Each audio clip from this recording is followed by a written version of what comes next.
Como visto anteriormente, Gojira foi morto pelo destruidor de oxigênio de Serizawa. Mas não tem problema, pois ele está de volta em Godzilla Raids Again e nos outros infinitos filmes, porque aparentemente deu muito dinheiro pra Toho. No entanto, os filmes que serão comentados hoje serão Godzilla Raids Again, Godzilla vs King Kong e Godzilla vs Mothra. Como o próprio nome já sugere, Godzilla Raids Again é uma sequência direta do primeiro filme, tanto na ordem de lançamento quanto cronológica. Diferente de seu antecessor, que era dirigido por Ishiro Honda, aqui o responsável pela direção é Motoyoshi Oda. E durante o filme eu irei pontuar as principais diferenças e porque eu gosto mais da direção de Motoyoshi Oda. Após um acidente de avião, enquanto os aviadores Kobayashi e Tsukiyoka aguardavam por socorros, eles escutam um som um tanto familiar.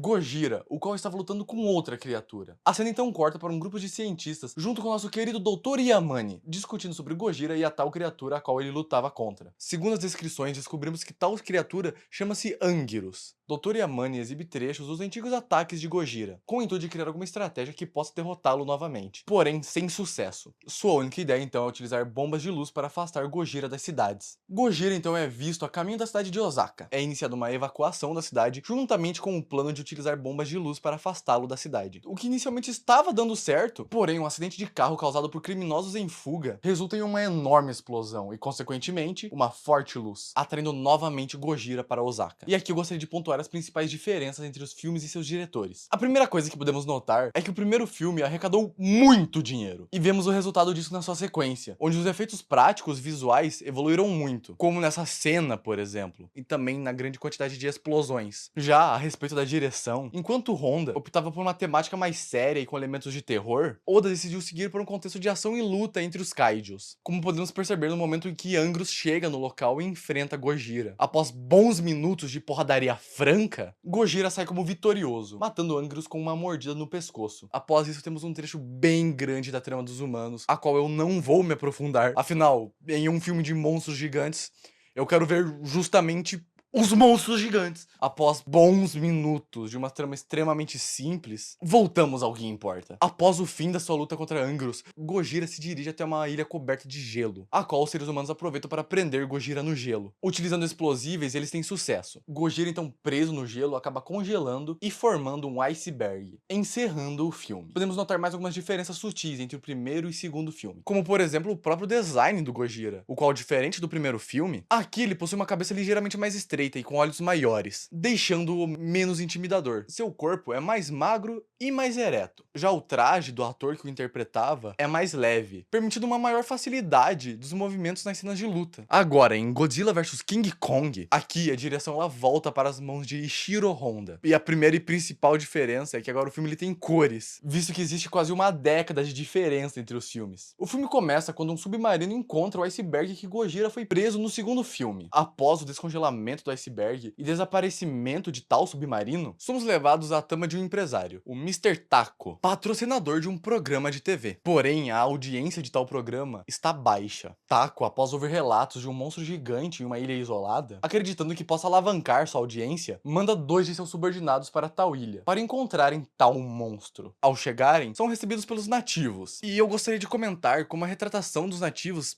é bem problemática. Eles são extremamente estereotipados e caricatos. Além também que foi feita uma espécie de blackface nos atores, para que eles pudessem atuar como os nativos. E por mais que o filme seja da década de 60 e o pessoal talvez não tivesse noção do peso, ainda assim não deixa de ser problemático. Tanto que nos próximos filmes a retratação de povos nativos foi feita de uma forma bem melhor. Ainda falando sobre os nativos, eles até tentam mandar os exploradores embora, mas após alguns presentes, eles foram autorizados a ficar na ilha. しまった。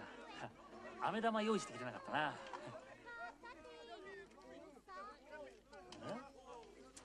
しょうがねえな。おまわりに見つかったって知らないよ。Cara, como isso é problemático? É sério que ninguém falou nada na hora? Enquanto a exploração ocorre, Gojira, já descongelado, começa a atacar as cidades. Após o ataque, a Sina retorna à ilha, a qual está sofrendo um ataque de um polvo gigante. E logo temos a chegada de King Kong. E eu queria comentar o quão cômico é o design e a roupa do gorila. Ele tem essa cara de de chapado, e eu acho isso muito engraçado, por algum motivo. Ele então luta contra o povo para defender os nativos da ilha. E aqui podemos perceber a dinâmica do enorme gorila com os moradores, que em troca da sua proteção, eles lhe dão cachaça? E sim, King Kong cachaceiro é canon. E após alguns goles da pura, o gorila logo dorme e a notícia chega ao povo. Eles então começam a se questionar: quem venceria numa luta? King Kong ou Gojira? King Kong 対ゴジラ。 Durante a escolta de King Kong, o Mr. Taco vai até o navio para que possa ver a criatura de perto, o que resulta em algumas cenas um tanto cômicas. ストップ。これを押すとキングコングはパーですよ。パー。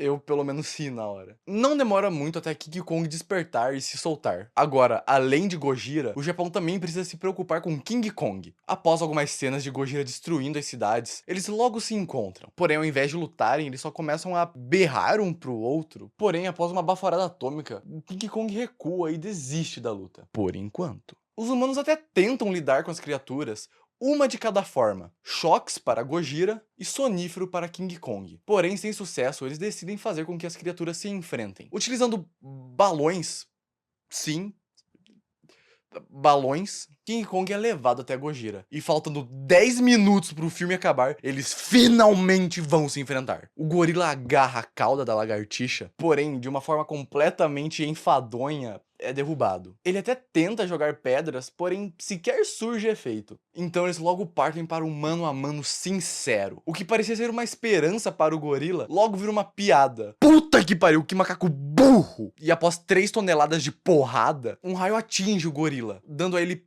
poderes elétricos. E eu não vou questionar, só aceitar, porque isso é muito legal. E com seus novos poderes, King Kong vai pra cima de Gojira. E a luta parece estar equilibrada, até que a cena da árvore.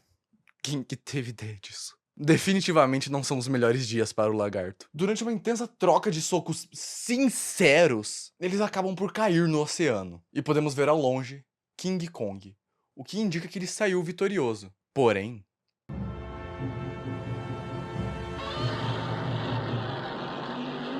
e com isso o filme se encerra. E uma curiosidade muito interessante sobre esse final é que, dependendo da versão, o Gojira não berra. Caso seja americana, ele fica em silêncio, dando a entender que King Kong o matou. Já a versão japonesa deixa a entender que Gojira ainda está vivo. Após uma década entre os filmes, muita coisa evoluiu, principalmente quando falamos de efeitos visuais. Claro, o filme ser da década de 60 faz com que muitas coisas sejam sim datadas e até meio toscas para os dias de hoje, como o chroma key do filme, que gera muitas cenas cômicas, como por exemplo no Ataque do Polvo, ou por exemplo as fantasias dos atores. Mas mesmo sendo bem tosco para os dias atuais, eu ainda consegui me divertir muito assistindo. A respeito da direção, eu mencionei anteriormente que ela volta para as mãos de Honda. Porém, ele larga completamente a seriedade do primeiro filme e abraça completamente a ação e o humor propostos por Motoyoshi Oda. Tanto que esse filme possui diversas cenas de comédia mesmo, e algumas eu sinceramente ri, como a cena da árvore, por exemplo, o que eu duvido aquilo ter sido feito de maneira séria. A respeito do design do Gojira, ele se manteve bem próximo do segundo filme, porém com algumas sutis mudanças, como uma cabeça e olho ligeiramente maiores,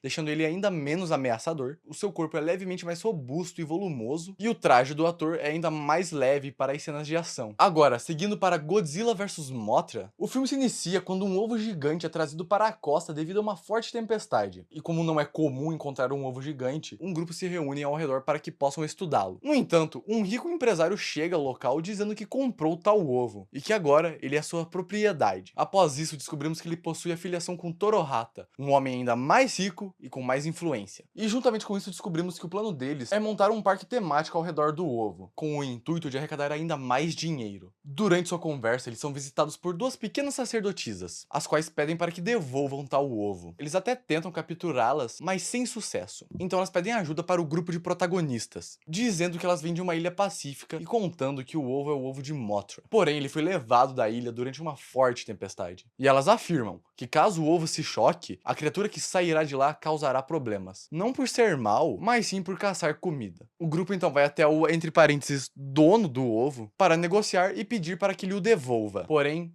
sem sucesso. E após alguns conflitos sobre dinheiro e negócios, o que sinceramente ninguém liga, a cena logo corta para um canteiro de obras, o qual a terra começa a tremer e debaixo dela surge Gojira. Sim, bem do nada mesmo. O roteiro desse filme não é o mais forte. Sua aparição então é noticiada para o Japão inteiro. Parece que já virou comum. Toda semana surge o Gojira de novo. A cena então corta para a boa e velha destruição de cidades. E essa cena estúpida do Gojira. O lagarto já foi melhor. Com as notícias de Gojira, nosso grupo de protagonistas se questiona como podem derrotá-lo. Logo então, eles chegam na conclusão de pedir ajuda para Mothra. Eles então se dirigem para a ilha e são recebidos pelos nativos. O que, diferente do filme anterior, eles são retratados de uma forma muito melhor e mais respeitosa. Nosso grupo então pede ajuda de Mothra para os nativos. Porém, eles recusam a ajudá-los. E após um discurso motivacional foda, as sacerdotisas decidem conversar com Mothra para ela ajudá-los. Mothra aceita, porém, ela está fraca e no fim de sua vida. Após isso, a cena corta novamente para mais destruição e monstro gigante. Gojira vai em direção ao ovo de Mothra e tenta destruí-lo. Porém, Mothra logo chega para enfrentá-lo. Ela utiliza suas asas para criar fortes rajadas de vento e assim desequilibrar Gojira. Ela logo investe para uma luta corpo a corpo, agarrando a cauda do lagarto e levando-o para longe. Gojira consegue se soltar e desfere suas baforadas atômicas, porém sem sucesso. Mothra então volta para os ataques corpo a corpo e, como seu último recurso, ela dispersa um pó amarelo venenoso em Gojira. Gojira então acerta uma baforada atômica na borboleta, deixando-a extremamente ferida. Mothra então recua. Como ela já estava no fim de sua vida, ainda mais com um cansaço e feridas da batalha, Mothra acaba por não aguentar os ferimentos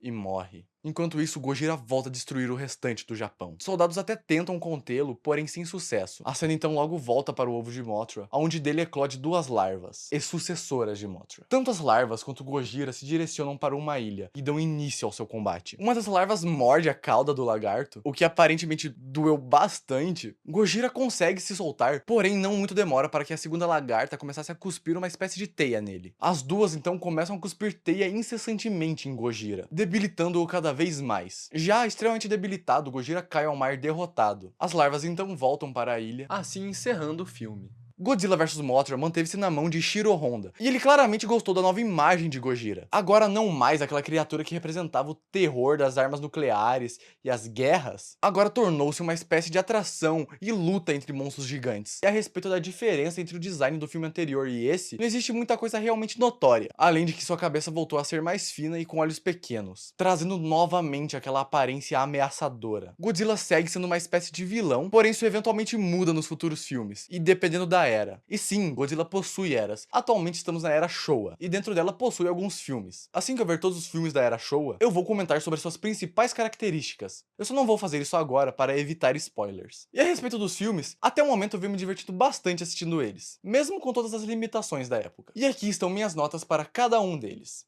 E antes de encerrar o vídeo, eu gostaria de pedir para que compartilhem se possível, curtam, comentem, e se tiverem alguma curiosidade, por favor, comentem. Eu adoro quando comentam algo que eu não sei. E quem sabe eu posso fazer algum vídeo só sobre curiosidades. E no mais, é isso. Muito obrigado. Tchau, tchau.